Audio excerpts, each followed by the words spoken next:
and how Satan's going to gather all the humans of the earth and say, hey, that's the bad guy up there. You got to fight against him. That's what he's going to do.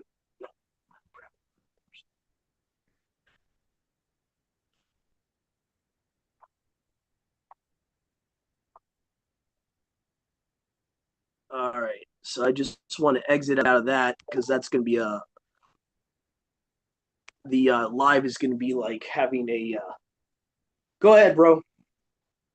I didn't see your hand up before. Have you seen people in the walk that still think it's okay to watch stuff like this? Um, I don't know about Transformers. I haven't seen people because a lot of that their target audience is really like very young. Um, I don't know if there's any people in this walk that would think. I don't know. I'm not too sure. I'm not too sure on that. I could see back in the day, I could see the argument of, well, we're trying to expose it, so we'll watch it to expose the type of mentality that I had years ago. But I don't know anyone that would watch this to enjoy it.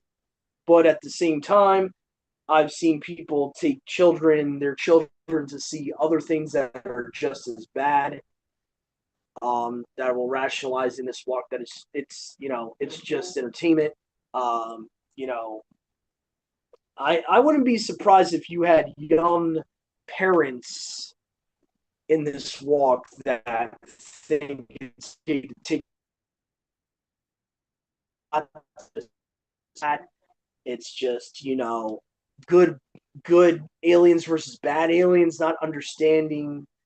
Um, I know especially Christians definitely have no problem with seeing stuff like that, and they'll rationalize it and say, well, it's about aliens that they don't even exist. Like how the Catholic Church will rationalize divination. They'll say, well, that's not real anyway, or they'll say, you have a lot of Catholic parents that will say, oh well, it's not real, so you don't have to worry about it, and they'll rationalize watching Harry Potter and all that. But yeah, Transformers, I'm not too sure. I haven't crossed anyone directly that would rationalize it, but I have seen people rationalize other things like Matrix and stuff like that, which is not much better. And I'm not trying to make fun of people, but the Matrix movies and the Transformers movies, as we see in the study, we're going to come to the conclusion that they're promoting the same thing, just like Star Wars. Now, I will to give you. I know you were specifically talking about Transformers, but if you want to talk about people in this walk, I know a lot of people and even prominent people that are not here anymore that would rationalize Star Wars, even though even though it's so obvious what Star Wars promotes, and it doesn't take you a genius to figure out that it's space wizardry. Okay, but I remember, rest in peace, Rob Skiba. He was one of those that would, you know, promote it a lot. Like he would not, he was one of the ones that would actually like try to debunk people exposing Star Wars. Like I remember when I had him on Facebook years ago, he would say people are drawing conclusions from nowhere and this and that. So there's definitely, even though Transformers, maybe people are not rationalizing, they're rationalizing things that are just same type of belief systems in it, spiritually speaking. There's no difference. It's just the Transformers, I think people get into because of the sci-fi, the whole outer space element. But as we're going to see in this study, that it's not just Gnosticism you're dealing with. You're dealing with paganism. You're dealing with Saturn worship, cube worship. You're dealing with like anti-scriptural principles. Humanism. There's a little bit of humanism by Michael Bay sprinkled in too. Like Optimus Prime, I think one of his quotes was like, "At humanity at its core is good," or something like that, or humanity has good in them. Be patient with them, like one of the Autobots says to him. Oh, these people are so wicked and this and that. And he's like, yeah, be patient with them. They have in them to be good. So it's like humanism. It's like self-actualization. Because the Gnostics believed that we were good, that we had the divine spark in us, and that it just needed to be awakened. So another thing about Gnosticism is it also connects to philosophy and humanism, and it teaches that humanity in general are good in nature. Go ahead, brother. Do you think that a lot of the doctrine that we picked up unknowingly, or even subconsciously from a lot of the things that we used to watch, um, do you think that it makes it harder to unlearn something or get rid of something if you don't realize that you actually picked it up? As far as, like, let's say I picked up certain Gnostic doctrine from Transformers that I was unaware of, and perhaps it's influencing my belief today, and without actually recognizing, oh, hey, I picked this up from Transformers, it makes it harder to let go of. Mm. Yeah, I mean, it's definitely harder to let go of something if you don't know you learned something inherently, or you're holding on to something that's not scriptural. I think like anyone, most people that even learn stuff in church that's unbiblical that are still in the church, they think what they learned is biblical. It's like, I mean, you can name like 50 or 100 different things the pastor taught you that's not in the Bible, but for people that are still spiritually asleep, they're going to think everything their pastor told them is the truth. So, and there's so many things we had to unlearn. So if we're, like to piggyback off of what you're saying, like, with that question is like, if we had to unlearn so much from Christianity, like, imagine what we're going to have to unlearn from sources of the world, and what where they're not even trying to be biblical in their theology. They're not even trying. Their whole ideology is against the scriptures on purpose. So you almost, it's like you'll probably find more error even with these movies and culture of the world, because the world is not even trying to have the appearance of righteousness. They don't even care. So they're going to be, adverse to Yahuwah in every step of the way. A lot of these movies, they're going to be on purpose like that. So I would say, yeah, but but to answer your question, I think there's a lot of things we don't realize we pick up from stuff like that, like subconsciously, don't even realize it. Like you're saying, like, okay, like I had a friend that, me and him grew up watching the same things, and he really believed that you have to have evil and tube together, good and evil together, that good cannot exist without evil. And this whole duality, like, a lot of our generation has accepted duality as truth, like yin and yang as truth, when it's not. That I mean, there's even language we've learned that's Gnostic, that's satanic and Gnostic, like follow the light, things that we talked about last time. Like, there's even like terminology we use that goes back to Gnosticism, and we don't even realize it. And probably because we grew up in a religion, we don't have time to explain it. But not Christianity of itself had origins of Gnosticism. So, like, when you've been raised in a church like that, any type of church like that, you're going to be, especially a church that's teaching, the whole big bad God the Father, evil God the Father versus hippie Jesus, that type of mentality.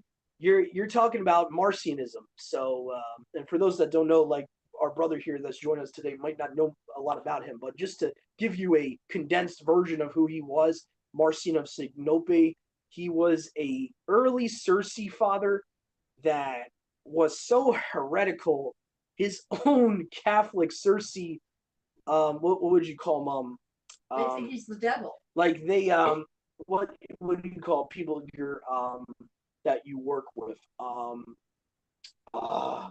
not coworkers, but Colleagues. colleagues. Like only his own colleagues thought he was a child of the devil.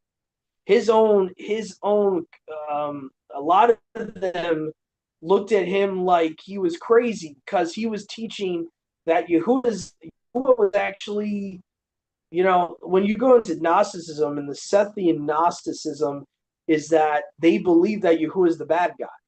And they believe that Sophia, aka the serpent, is the good guy.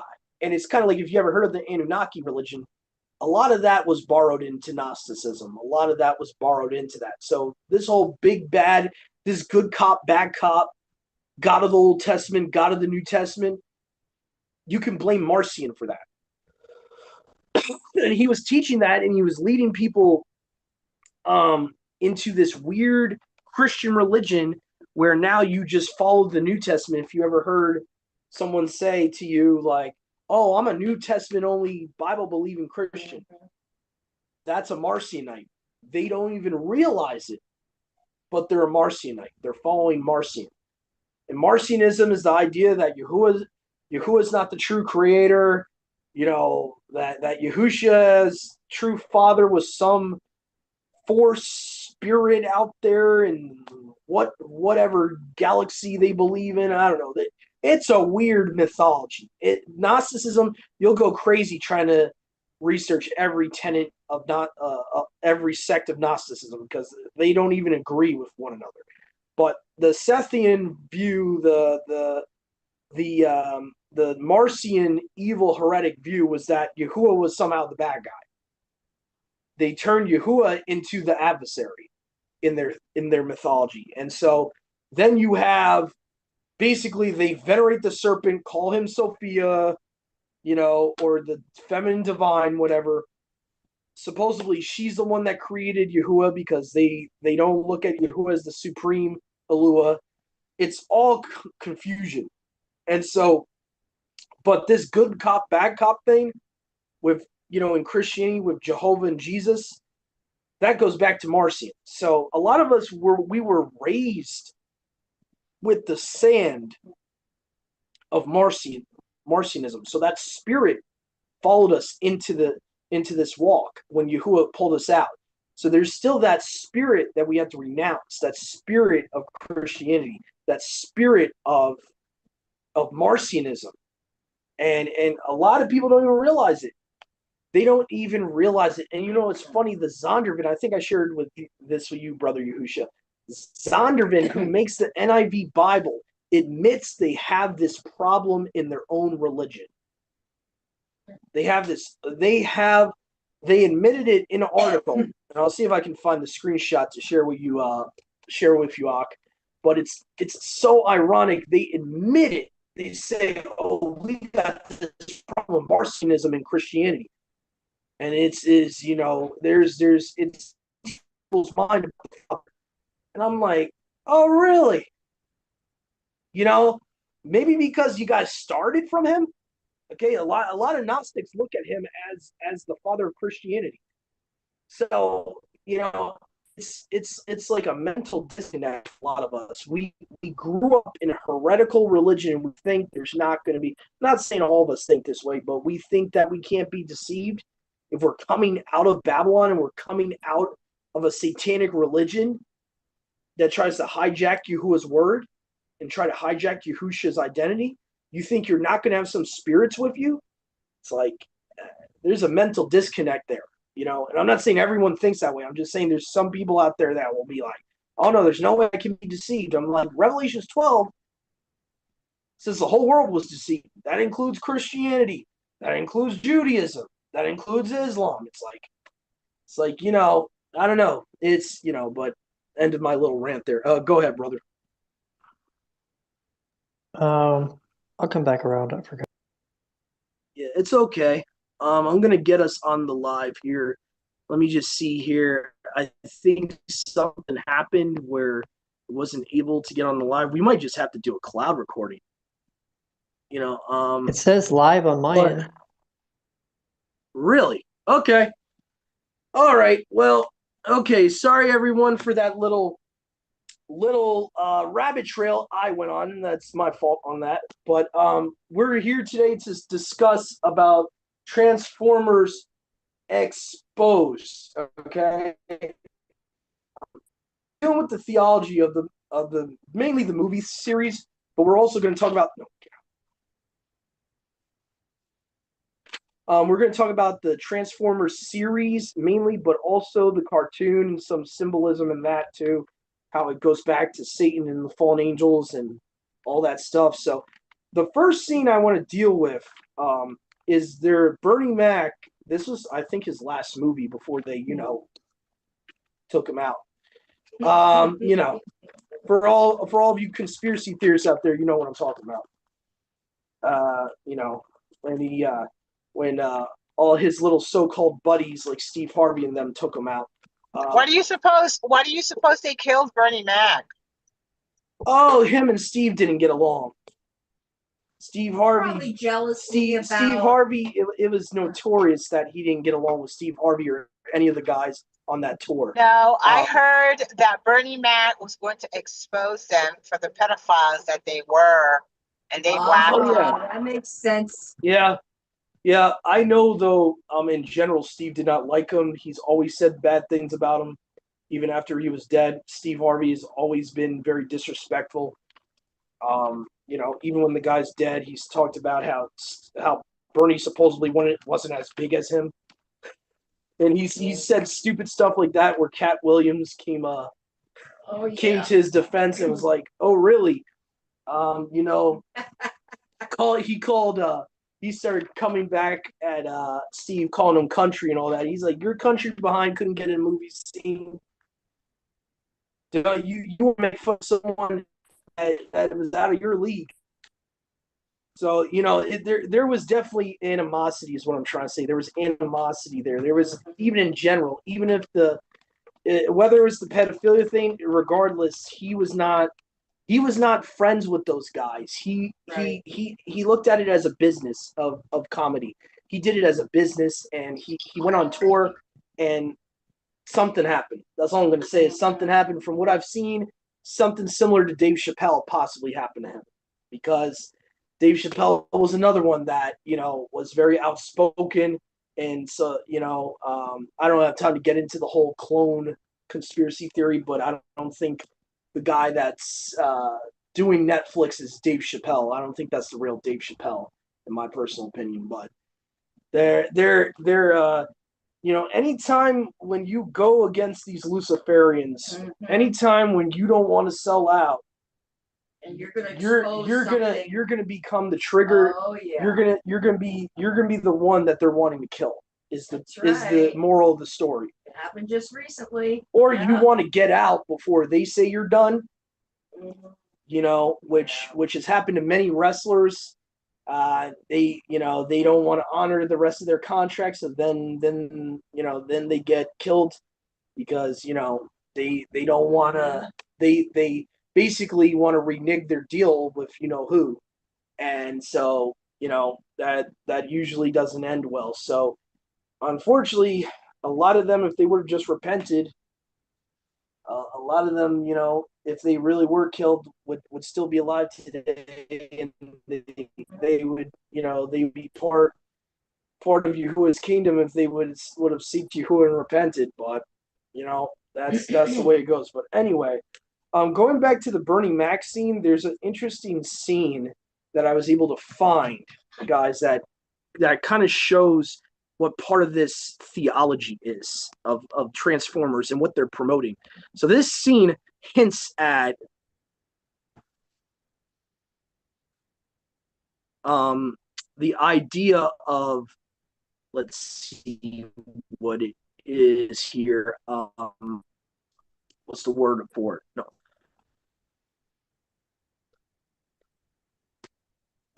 The idea of transhumanism, the idea of so let me see here. I'm gonna look up Bernie Transformers 2007 Bernie Mac.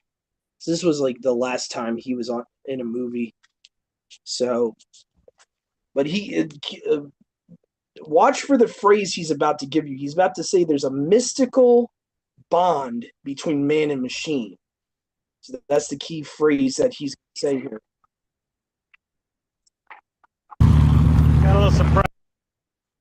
Is there a Christian alternative to Instagram? Stick around and find out. For Christians scrolling through Instagram, Surprise for you, son. What kind of surprise? Yeah, little surprise. No. No, Dad! Oh, you gotta be kidding me. Yeah, I am. You're not getting a Porsche? You think that's funny? Yeah, I think it's funny. What's wrong with you? What, you think I'd really get you a Porsche? For your first car? I don't want to talk to you for the rest of this day. Oh, come on, it's just a practical It's not a joke. funny joke. Hey! What? Damn clown. Damn, like he's stroke again. Damn, white folk. I'm hot, makeup melting, hurts my eyes. Here? No, what is this? You said half a car, not half a piece of crap, Dad. When I was your age, I'd been happy with 4 wheels and an engine. Let me explain something to you, okay? You ever see 40-year-old virgin? Yeah. Okay, that's what this is, and this is 50-year-old virgin. Okay. You want me to live that life? No sacrifice. Yeah, no victory. victory. You know, I got it. The old Wiki motto, Dad. Right. Gentlemen, Bobby Bolivia, like the country, except without the runs. How can I help Well, my son here, looking to buy his first car. you? You come to see me? I had to. That practically make us family. Uncle Bobby B, baby. Uncle Bobby B. Sam. Sam, let me talk to you. Sam, your first enchilada of freedom awaits underneath one of those hoods. Let me tell you something, son. A driver don't pick the car. Car pick the driver. It's a mystical bond between man and So machine. keep, Son, I'm a lot of keep a things. lookout for Lies not one of 'em. really Especially weird not in front of things my so mammy. far. He just said you don't pick the car, the car picks you. That's a little weird. Then he just said it's a mystical bond between man and machine. So you already see there's transhumanism that he's promoting in this clip.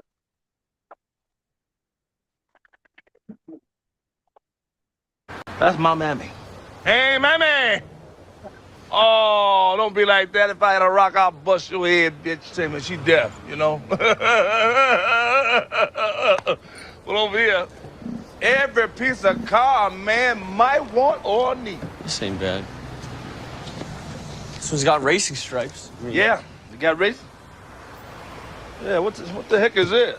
I don't know nothing about this car. Melly! What? What is this?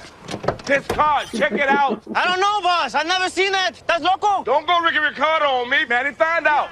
Feels good. How much? Well, considering the semi-classic nature of the vehicle, with the slick wheels and the custom paint job. But the paint's faded. Yeah, but it's custom. It's custom faded? What is your first car? I wouldn't expect you to understand. $5,000. No, not paying over 4. Sorry. Scared. Come on, get out the car. No. You said cars pick their drivers. Well, sometimes they pick a driver with a cheap ass file out the car. Now this one here for 4 G's is a beaut. So There's a Fiesta right with racing before stripes over there. they No. show a lion. So again, and the guy pointed out that did this first expose on these series that the lion was there on the dashboard, which can represent Leo, because you know these occultist people, they love their astrology. Okay, so it's very possible it's pointing to Leo, which would be, I know some people will say that's, you know, hold on, why is my audio doing this? Some people will say, oh, that's, you know, that's Yahusha or whatever. I believe Leo actually goes to Osiris Baal. So they're already promoting Baal worship. Before we even get to the scene with the cube and all that, they're already promoting Baal worship with the lion stuffed animal. Whoops, my bad, guys. With the lion stuffed animal on the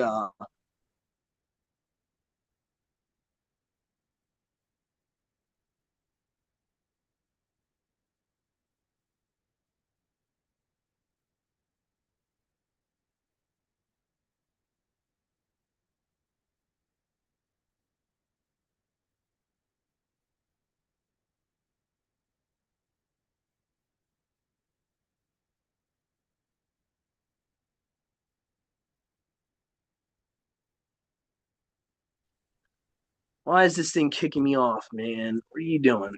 All right. I apologize, guys. Usually that doesn't happen. So let's go here. So we already see Burning Man. Daniel 2:43. Interesting verse about that. So let me just see here. Daniel 2:43. Now, anyone in the woods, it kept saying it was. All right, let me just double check. No? Okay. All right. Just making sure. Okay, so if we go to Daniel 2:43, I prefer the Septuagint. You'll see why. Yeah. Yeah, I think that's what I'm gonna do. Honestly, bro, let me actually make like a cloud recording at the same time. That way if this thing screws up, we'll just stay on the cloud recording. Well, I think from moving forward, that might be the better option because when you go live, you're taking up a lot more bandwidth, so it's gonna definitely slow you down. Yeah, definitely. All right, so we did the Burning Man scene, right? So we got the mythical bond between a man and machine, saying that the car picks you, you don't pick the car. A lot of weird mystical thing they're trying to promote there, probably like transhumanism. The one verse I wanted to go to here to show you guys why it's important to catch these things, because this is going to be the kingdom, the last beast kingdom in Daniel is a transhumanistic like kingdom, and a possibly a kingdom that composes also of the fallen angels plus humans working together.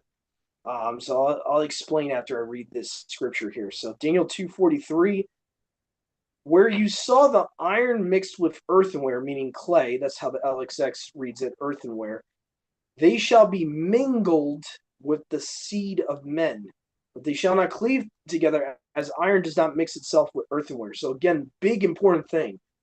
Remember how Yahushua says, as the days of Noah were. You cannot divorce Genesis 6:4 from the days of Noah. And a lot of Christians today, they'll say, oh, no, that's not. It's daughters of Cain, sons of Seth. No. The ancient peoples will never believe that, number one. Number one, that is a late interpretation, post-Christianity interpretation, actually. I think Julius Africanus was the guy to really promote it in the 10th century. So again, very late, you're talking about maybe close to the Middle Ages time period. Okay, no. It's this iron and clay mingling, okay? Sexual term, mingling, okay? So remember, too, that if you look at mythology, what do they always classify the fallen angels as? They always make them look like they're metal, okay? They always make them look like they have a body of gold or silver or metal. You know, me and Brother Yahushua were just talking about this the other day. The Silver Surfer. Think that's a coincidence? An alien that comes to Earth that has a body of metal? Wonder where they're getting that idea from. And the guy, Jack Kirby, who created the whole Fantastic Four genre thing, like that comic, he admitted that Quicksilver was his idea of Satan, and that Galactus was supposed to be like a demiurge Yahuwah character. Go ahead, brother. So then what would be the difference between them mingling with man, right, and the iron mixing with the clay versus just simple demonic possession where the demon is inhabiting or the messengers inhabiting the person?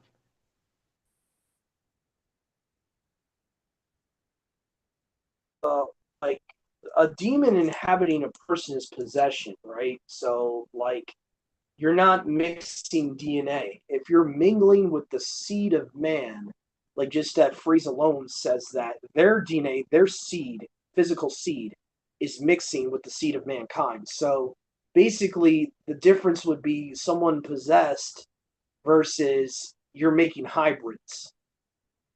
Genesis 6:4, they mingled their seed with the seed of mankind, women.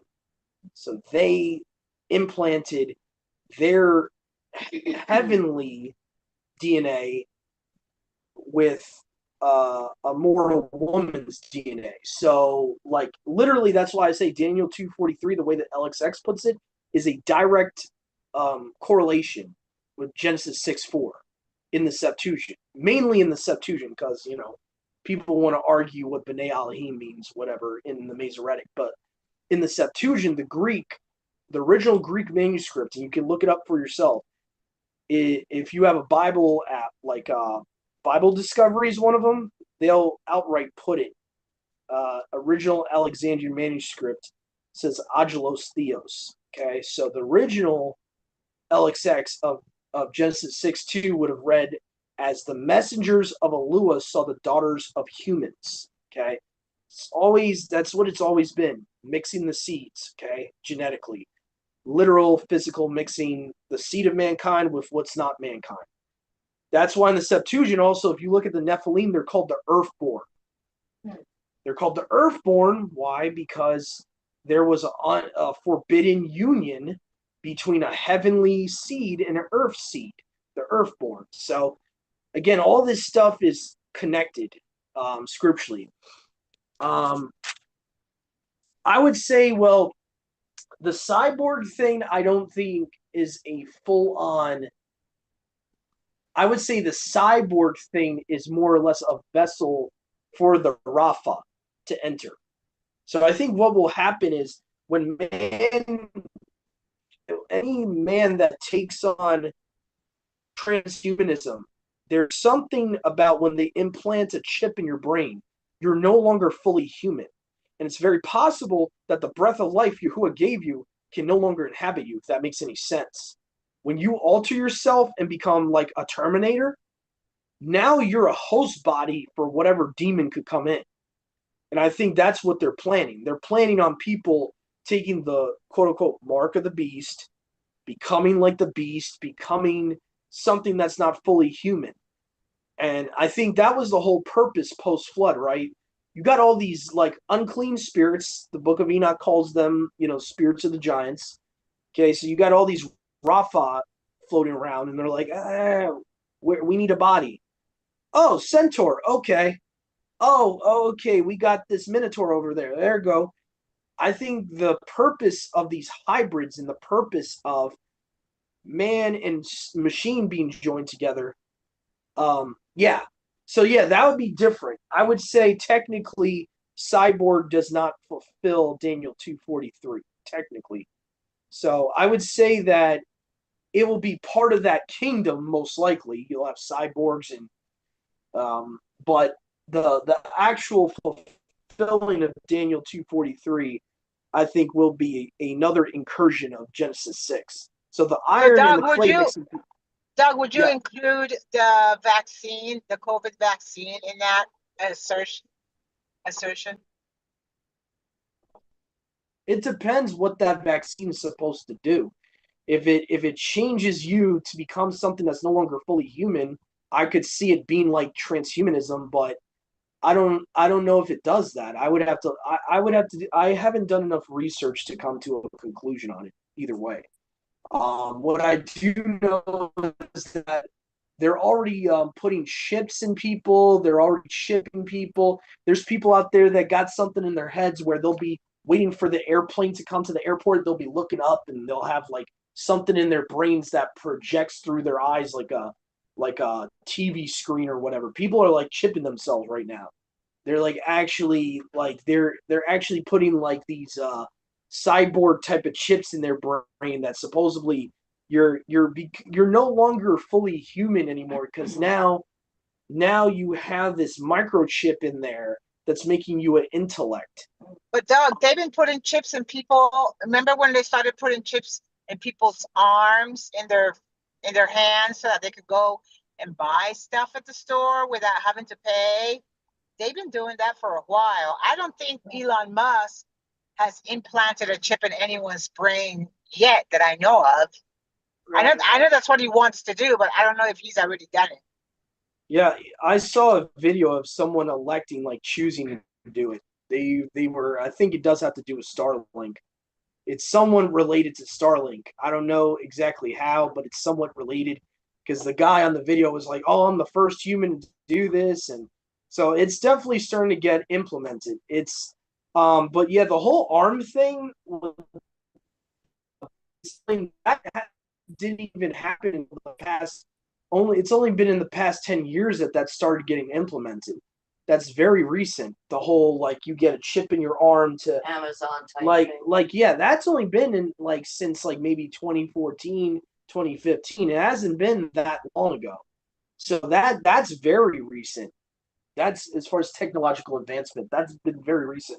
But I think what's going to be different with the cyborg stuff is that they're going to get implanted in the brain to where now that little chip that has the capacity of like a whole computer, now that becomes your brain. Now you're altering your existence. You're now thinking like a computer. See what I'm saying? It's a little different. You're actually becoming a Terminator. You're where it's just like basically the only thing that's going to be left of you that's human is your outer appearance, and you're gonna think like a computer. You're gonna think like, you know, AI and all that. So that's kind of where they're going. And Revelations even talks about it. It says that the that in Revelations that the kings of the earth will have one mind, hive mind, one mind to obey the beast. So those that take his mark, they'll have to have some way where they're they'll have to have some way where they're given over to a hive mind. Something's got to be implanted in them where they're given over to a hive mind, and maybe it's a technological thing. I don't know. I'm not saying that it is for sure or isn't. I'm just saying that a lot of these technological advancements with this transhumanism agenda. But Brother Yahusha is right. Technically, Daniel 2:43, a literal exact interpretation would be more or less a Genesis 6:3 or 6:4 thing where you have another incursion happening. And I talked about that the other day. I think we talked about that last week, how Satan out of nowhere is imprisoned for 1,000 years during the millennium. What would he have to do to require him being imprisoned for 1,000 years? I made my kind of case for that with Isaiah 14 in the Septuagint. It talks about him having literal children. It says that, you know, prepare the children for the slaughter of their father. Okay, so father singular. So there's little hints here and there that we're getting another incursion in the days of Noah. We are going to get another Genesis 6:4. Another Genesis 6:4 scenario. And like I said, you guys could look it up for yourselves. Every mythology portrays these fallen messengers that they are not made of flesh, they're made of metal. They're not made of flesh. They're not initially made of flesh. They take on flesh when they come to earth, but they're not made of flesh. And we see that even in the book of Job, the devil tries to fool him. He says, "Oh, I'm made out of clay just like you." No, they're not. So you see, the devil tries to make fool people with that idea that, oh, well, we're just like the messengers. The messengers are just like us, and they're made out of flesh. They're not. They're heavenly beings. They're not made out of flesh. So that's what I believe Daniel 2:43 is talking about. It's talking about another incursion where in the days of Noah you will have Genesis 6:4 happening again. And so this kingdom, this fourth kingdom, is a mix kingdom. It is allegorized with the earthenware and the metal. You know, iron, okay, metal, earthenware, clay, dirt. We're made from the dirt. So again, it's a mixed kingdom of these fallen Malachim with humans, and they're going to bring forth. It seems like there's a hint that they will be bringing forth giants again. Their women will be bringing forth giants again because they're mingling with the seed of mankind. Mingling in that terminology is talking about intercourse, okay? in that type of context. So that's what we see as the type of clay and metal mixing. Now, in this, what we've seen in the clip is more of like man and machine being promoted as like there's a bond between them. Like that to me is a little weird. And you'll see in the later movies, there's a weird sexuality being promoted between man and cars. It's very weird. It's very peculiar. Like I forget which Transformer movie it is. It's the one with that blonde chick. I'm trying to remember. Dark Side of the Moon. Dark Side of the Moon. That specific movie, Transformer movie, where they do the whole JFK thing in the intro, and they put the JFK conspiracy theory in the movie, and they do the whole space race and all that. So in that movie, there's a lot of blending man with machine hinted at. There's a lot of transhumanism being promoted. There's a lot of like just even Mark of the Beast stuff promoted where he gives him a watch, right? He gives him a watch to trace where he's at all the time. And the watch like literally stuns him when he tries to take it off. And it's like he's forced to have to wear this watch and to be controlled with this technology. So it's almost very similar to the Mark of the Beast thing. And all these movies have a similar narrative on that. So that's what this kind of study is for. It's showing stuff like that. So again, the theology of Transformers so far. Okay, Megatron, I don't know if I talked about this yet. So Megatron, the character who's supposed to be the leader of the Decepticons. Now, that's key to realize that the group that the movie is portraying as evil are called Decepticons. Now, the weird thing is that he's called Megatron, okay?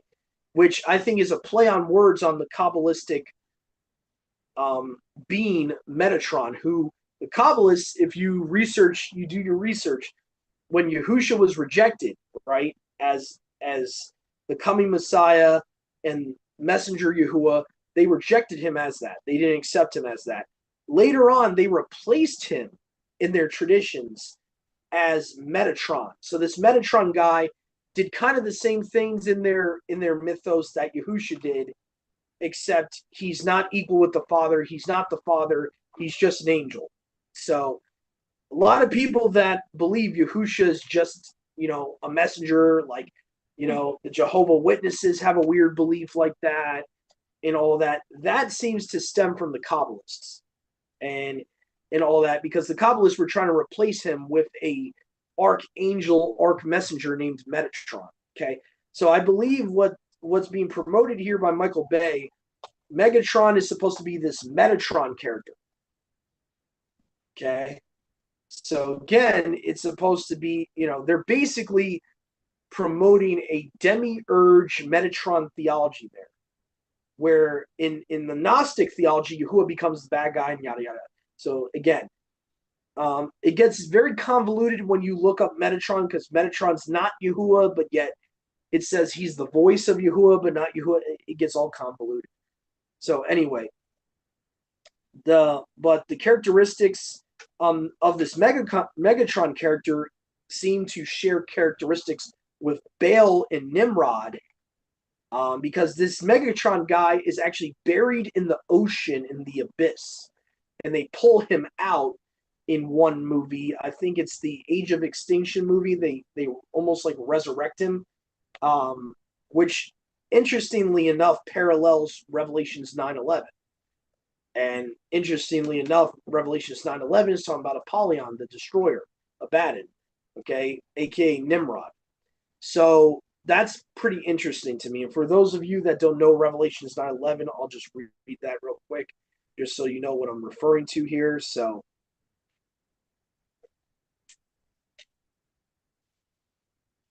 okay, so here in the Aramaic it would say, and there is a king over them, the messenger of the abyss, aka bottomless pit, whose name in Hebrew is Abadu.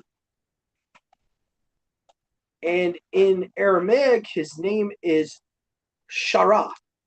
Now, what's interesting with Shara, all you got to do is change 2 letters and you got Shiva. Okay. So again, this is showing who this messenger of the bottomless pit is, who this destroyer is. Because remember, Abaddon, the Hebrew Abaddon means destroyer, destruction. Okay. So it's talking about a destroyer who's a king over these locusts, right? He's not the king of hell. It doesn't say he's the king of the bottomless pit either. It says they had a king over them. Them, not the place. So again, he's a king over these locusts, these centaur. Mom, what's that Egyptian hybrid animal that they have statues of all the time? That stupid cat person thing. Man, The my mind's drawing Sphinx? a blank. Sphinx, yeah. I think the locusts of the bottomless pit share. I could be wrong, but they share somewhat physical resemblance of a sphinx or something like that. Maybe I'm wrong. Oh, go ahead, brother. I see you had your hand up.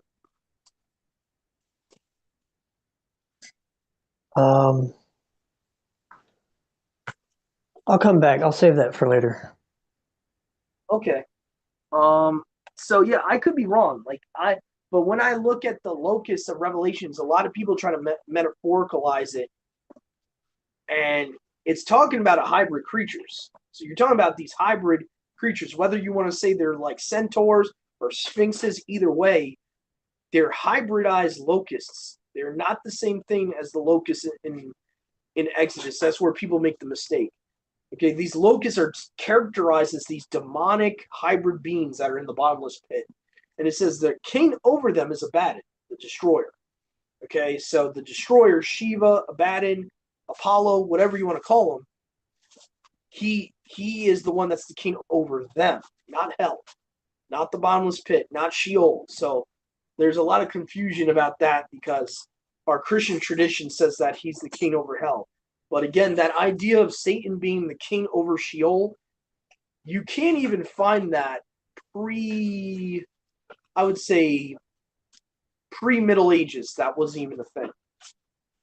You might have had in the Kabbalistic tradition, but in the Christian tradition, the Satan being the king over hell did not even happen until, let me see, when was Paradise Lost written? Paradise, poem by John Milton. Okay, let's see here. Yeah, Middle Ages, 1608. So the earliest source for this whole Satan being the king of hell and all that, the earliest you're going to find it is 1608 AD. This was not a Hebraic understanding. So again, this gets into people's mind. They've learned it in church all these years. They're thinking Satan's the king of hell, and that's what Apollyon is. No, Apollyon is the king over the locusts. Why? Because they're hybrids. Okay, they're these hybrid Nephilim locusts that will be punishing the wicked. Yahuwah is going to allow this messenger of the bottomless pit to be loosened so that the wicked are being punished. That's what's happening. So,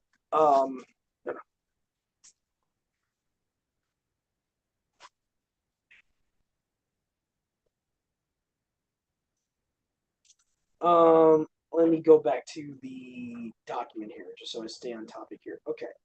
So we talked about that, talked about the whole bond between man and machine. Okay, another weird thing. Now, this goes into the whole, again, the Gnostic theme of this series. You got this weird female, I don't know if you would say Autobot, because I don't know how, I know, brother, you're probably more versed in the terminology than I am. The creators of the Autobots, I forget what type they would be, whether Autobots was, just a term for Optimus and his crew. But Quintessa in the movie The Last Knight, she's supposed to be the creator of the Autobots and the Decepticons. She's like this Sophia character. She's like basically she puts a spell on him too, which I find interesting. She gets Optimus to turn bad. Go ahead, brother. I would say that there is no singular origin. I would say that it constantly shifts and changes depending on whether you're watching, the live action movies, whether you're reading comics, whether you're watching this version of the cartoon or that version of the cartoon, which is interesting because that's the same thing with all of these Nimrod stories, right? All of these uh his story changes depending on what culture you're in. Whereas Yahusha's story remains the same, irregardless. Yeah, yeah, exactly. It's confusion. It's babble. It's like you're saying. It's just confusion. But anyway, there's this Sophia character Quintessa. She's supposedly their creator. She possesses Optimus to turn evil, supposedly. So you got like this weird, like almost like Cersei character in her. Actually, I would say she's almost like the daughter of Helios, Cersei, where we get the word church, where she puts a spell on the men to cause them to eat pigs. Um, so goodness in ourselves. I wanted to talk about that too. In Optimus, he'll have his big speeches, and he has that big voice that makes people look at him like he's charismatic. He'll always have his speeches at the end of every movie. I think one of the speeches he talks about, he says that to have patience on the humans because there's goodness in them. They're good in nature. Again, that completely debunks the biblical nature of humankind. We, at our core, without Yahuwah's Ruach, without Yahusha changing in us, in our core, in our indwelling nature, is sinful by nature. So when people say, "Oh, well, we need to get back to being human," why would we want to get back to being human? Humans in our nature of ourselves is sinful. That's the whole context of what I mentioned last time about the doctrine of depravity, the depravity of our inner selves, of our fleshy selves. We are depraved in our minds of ourselves. Without his Ruach, we are completely depraved. So this is what we need to understand. When people say, "Oh, humanity of itself is good, and deep down we're good people," no, we're not. No. That's humanism. And you need to renounce any humanism. Anyone out there that believes you're good deep down of yourself, you need to renounce that belief system. Donald Trump. Yeah, that's a horrible belief system, in my opinion. Autobots fell to the earth like shooting stars in the Transformers 2007 movie. So we have the Autobots, right, are supposed to be the good guys, right? Yet they are portrayed as meteors hitting the earth, like a Revelations 12, thing with Satan. How Satan, crashed to the earth. This is showing you in plain sight who the Autobots really are. They're fallen messengers. They're fallen Malachim. And it's very clear that because they're being portrayed as shooting stars, and now all of a sudden they're gathering Earth together. We gotta beat our, we're gathering all your Earthlings because our evil creator is coming, and we need to band together. That's the whole background to the Age of Extinction movie. The first one Mark Wahlberg was in, the Age of Extinction one, where you had the dinosaur-looking Autobots in there. Okay, that they portrayed in that movie, like Brother Yahusha says, they always change the script. In that particular movie, the creator is not just one creator; it's creators, alien creators that supposedly that seeded planet Earth. So, like I said, you get all these weird belief systems in these Transformers movies. So, in the Age of Extinction one, they're promoting what's called panspermia.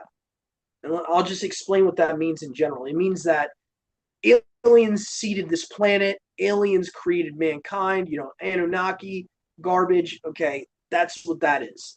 So if you ever seen the Age of Extinction Transformers movie, that's what that's promoting. That actual, little green aliens somehow seeded planet Earth. And they're the same creators of the Transformers and all that. So again, it's they're regurgitating the age-old lie of the devil that taking away Yahuwah's esteem as the creator of mankind. Is that the same as Age of Deceit? No, Age of Extinction, Mom. Remember the one we saw in the movie theaters the year that Hurricane, might have been not Katrina, Sandy? Hurricane Sandy that year. Mhm. The first one that Mark Wahlberg was in, Okay, all right. where they had to go get those dinosaur-looking Transformers and all that. Yeah. Okay. Age of Extinction. They call it Age of Extinction because supposedly that Stanley Tucci guy, the bald-headed guy, Mhm. he finds out how to make Transformers with the black goo. Okay, so again, dark matter, black goo. The Venom and Spider-Man, black goo. Okay, they love putting this stuff in the superhero movies and all that because they know people are not going to put two and two together. Go ahead, brother. And with the little bit that I've researched in regards to the vaccine, I don't think it's perfected. I think that it's a precursor to something worse that's coming.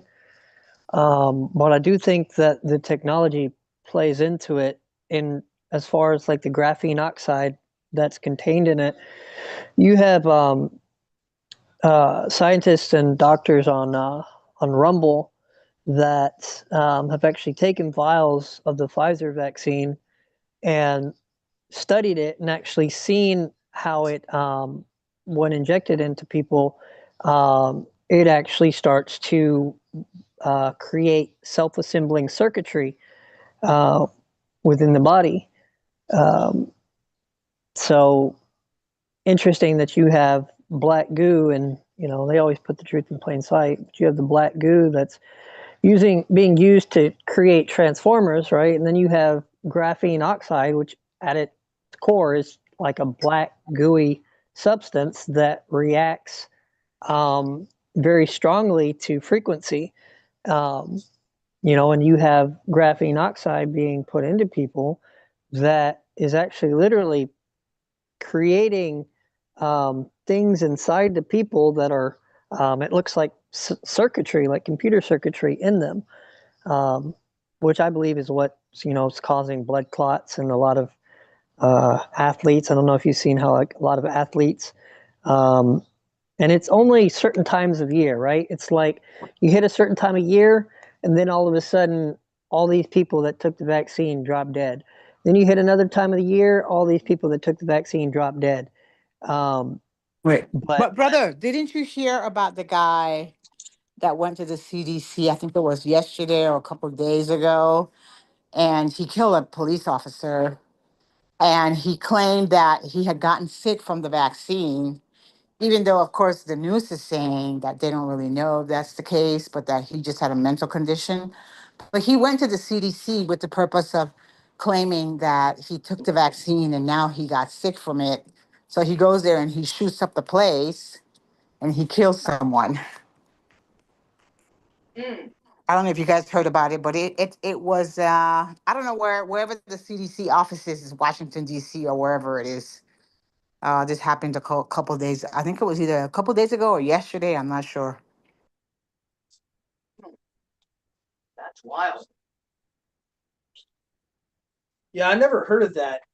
Yeah, he blamed the CDC. He blamed the vaccine for getting sick, and now they're saying, well, how does he know it was the vaccine that made him sick? But a lot of people were getting sick from the vaccine. Of course, they were Yeah. dropping dead. Yeah, I mean, you track down the time that you got sick, you could figure it out kind of easily.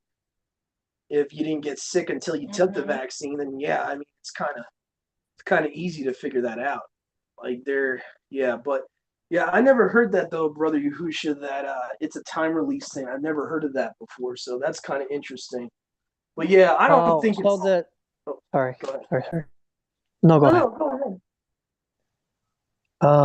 I wasn't necessarily saying it's a time release thing, just that that's what it seems like to me. And it would make complete sense, if you have these vaccines that are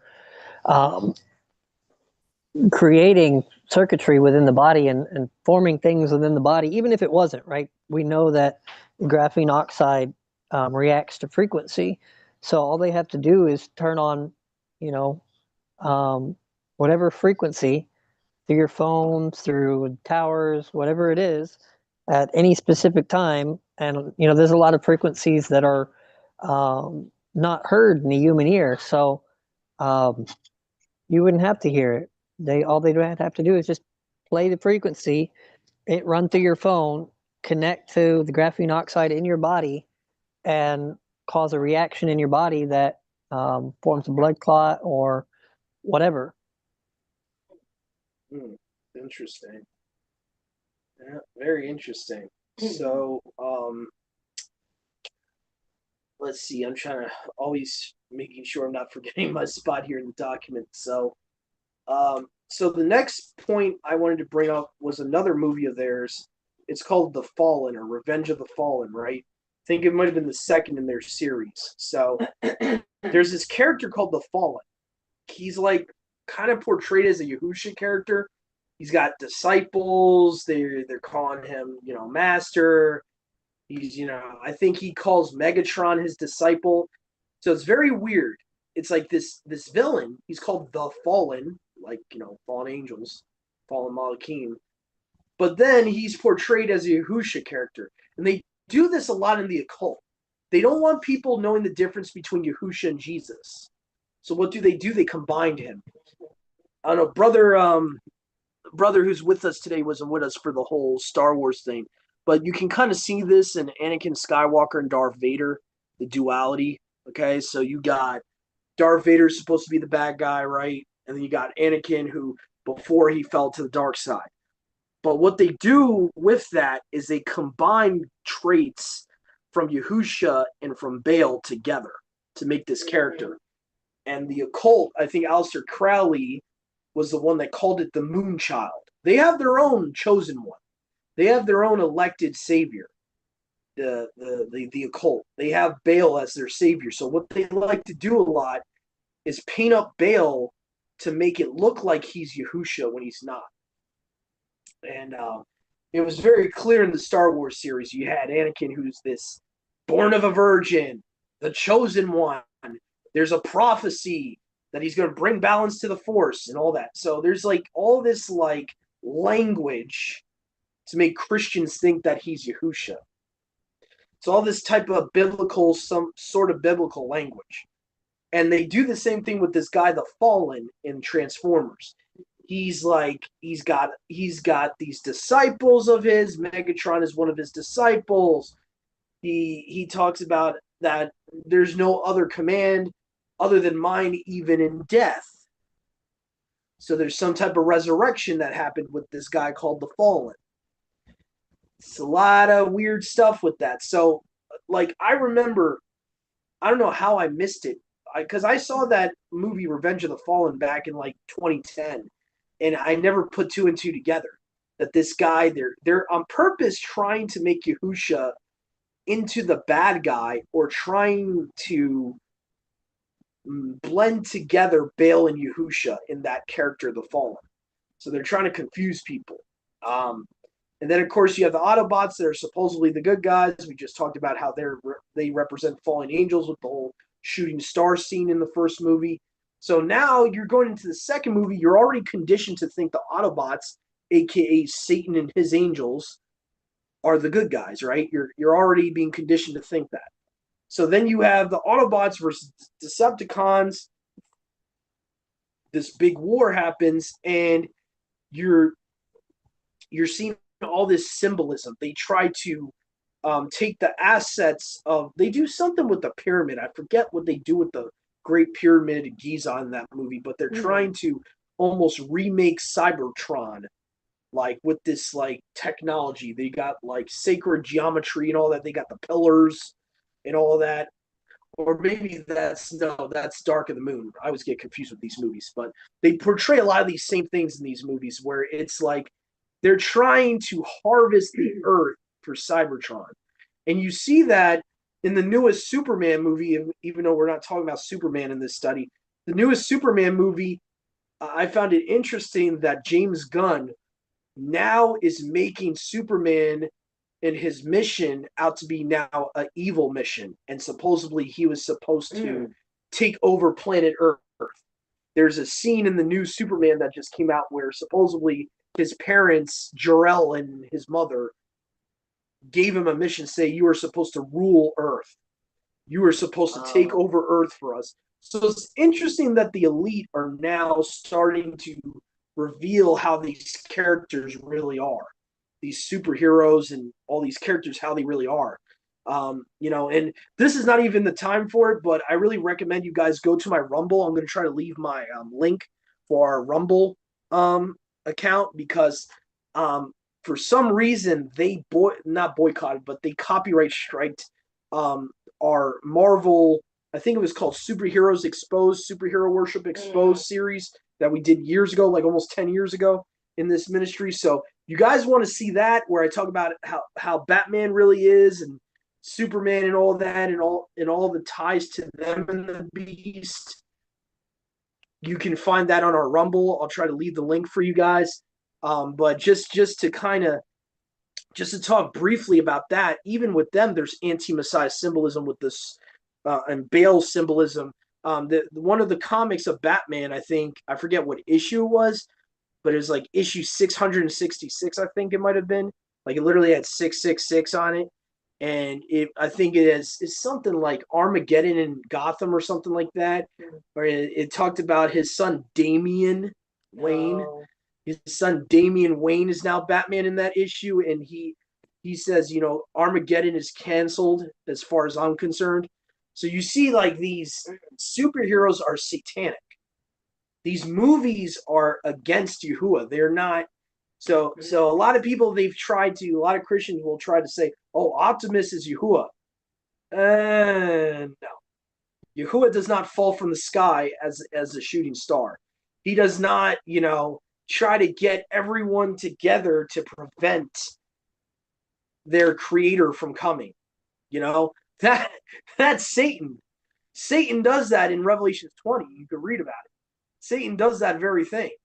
He gathers everyone from the four corners of the earth, all the wicked, says, hey guys, we need to band together to fight our enemy. So when you see a lot of these movies, like the movie Armageddon I mentioned earlier, in all these movies that Michael Bay did, there's a recurring theme, is that Yahuwah somehow is the bad guy.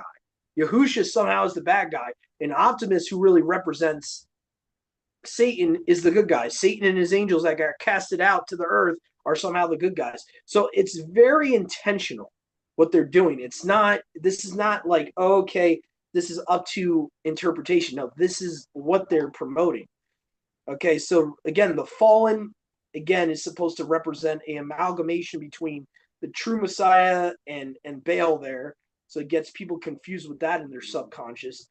In the cartoons, now going back to the cartoon origin, mainly I'm talking about the reboot they did this year with the cartoon movie that came out. I think it was called Year One, Transformers Year One.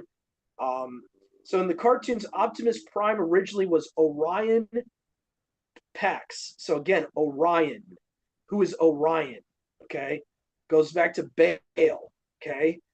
The constellation Orion is a hunter trying to kill a lion. Okay. So if you actually look at like Orion and like how it's depicted in the archaeology, it's usually he's got a club trying to beat up a lion.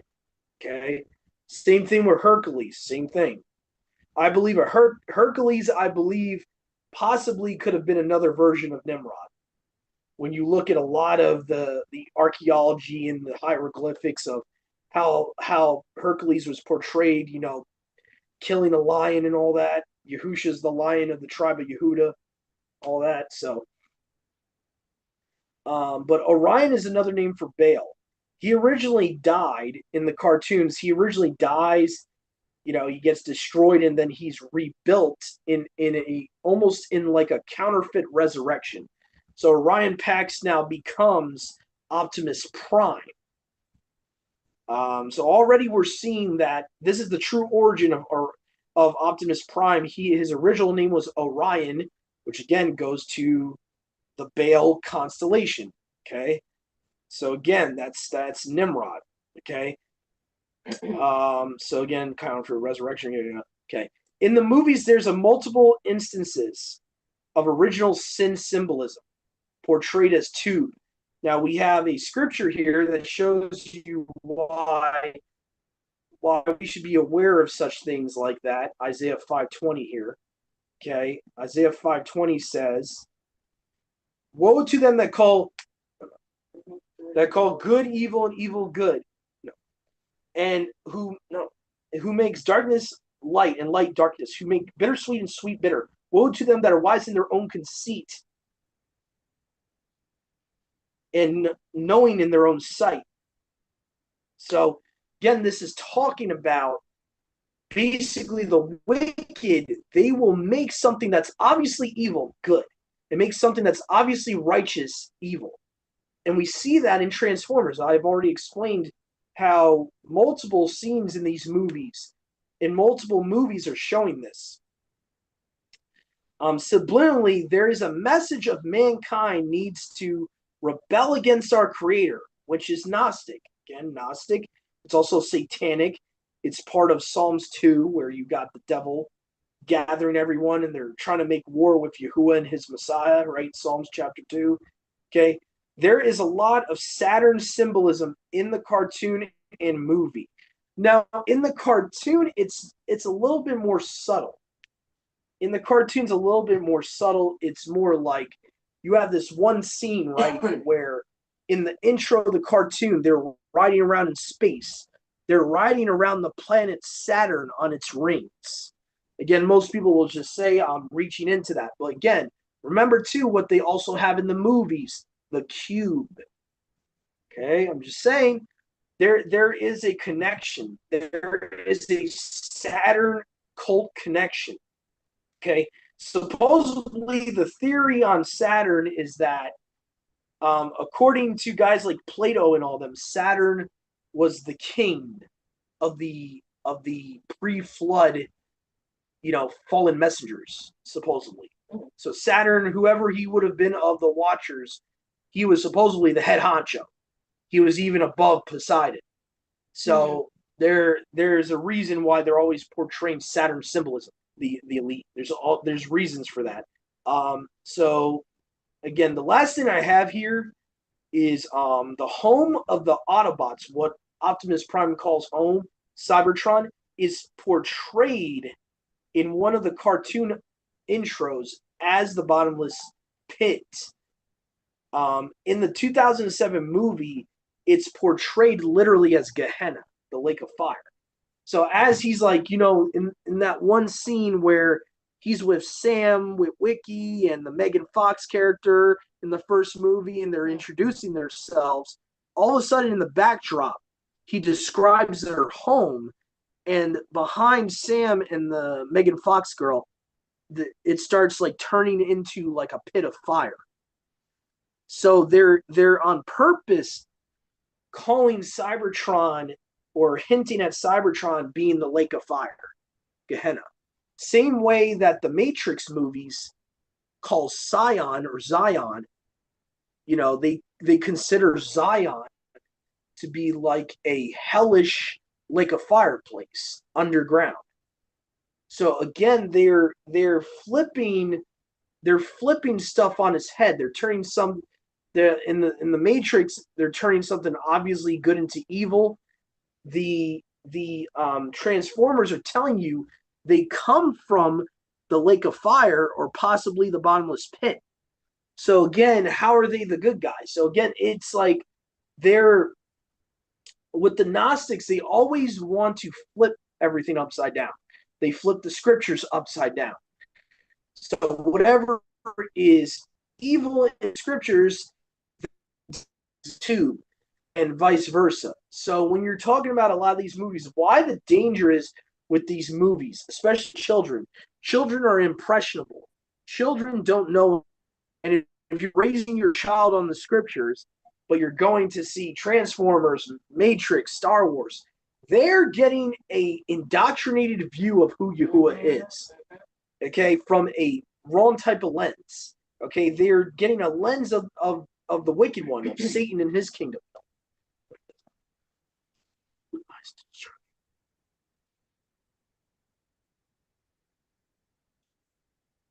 So anyway, so hopefully this was a baraka for you guys. And again, so if you guys didn't take anything out of today, I just want to, kind of drive it home that you guys got to be very careful. If it's in my opinion, any movie or any type of media that is portraying a upside down view of scripture, there should be no reason to entertain yourselves or show it to your children, because all that's going to do, it's going to paint a incorrect picture of Yahuwah's word. And this whole Gnostic Marcionite doctrine of Hollywood loves to do this because that's who they serve. They don't serve Yahusha. They don't serve Yahuwah. Okay? And we've seen this in so many movies, even movies you would think are biblical. Even movies that you think are biblical, like the Noah movie and all that. All that stuff is Gnostic. It's all Gnostic.